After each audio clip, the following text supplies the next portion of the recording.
иако денешните средби не вродија плод, односно не беше постигнат конечен договор, сепак се уште надвладува оптимизмот и кај претставниците на меѓународната заедница кои што присуствуваат на разговорите овде на претставниците на политичките партии во резиденцијата на Европската унија во Пржино. Сепак има оптимизам кај нив дека наскоро ќе се постигне решение.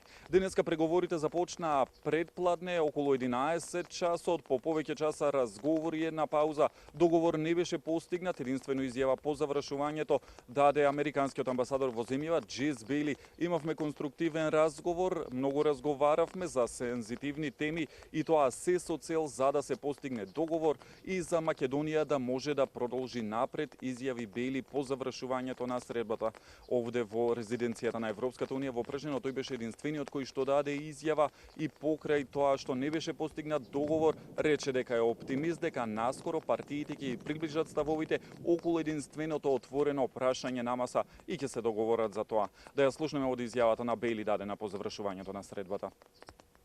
We had another good session today. We made some progress, but we're talking about very sensitive issues here, and we've decided to let the parties think about these things over the weekend.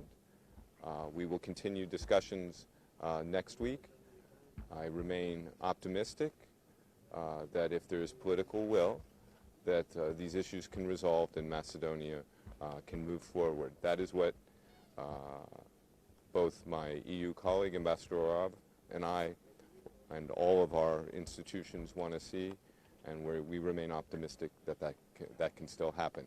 So this is important, and because it's important to give a little more time.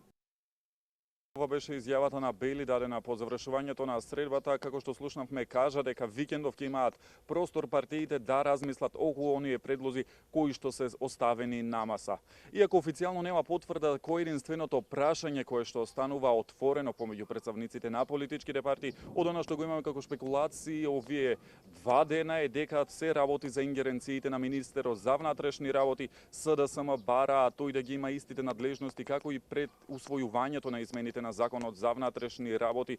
Тука настанале спротивставените ставови токму околу тоа. Од она пак другото што го знаеме дека е договорено веќе во Пржино формирањето на регулаторно адхок тело кое што ќе мониторира медиумите и кое што исто така ќе може да санкционира тоа што се однесува до медиумите во однос на избирачкиот список. Се знае дека е договорено 40.000 спорни гласачи да има јавен повик за нив, да може да ги ажурираат своите податоци за избирачкиот список.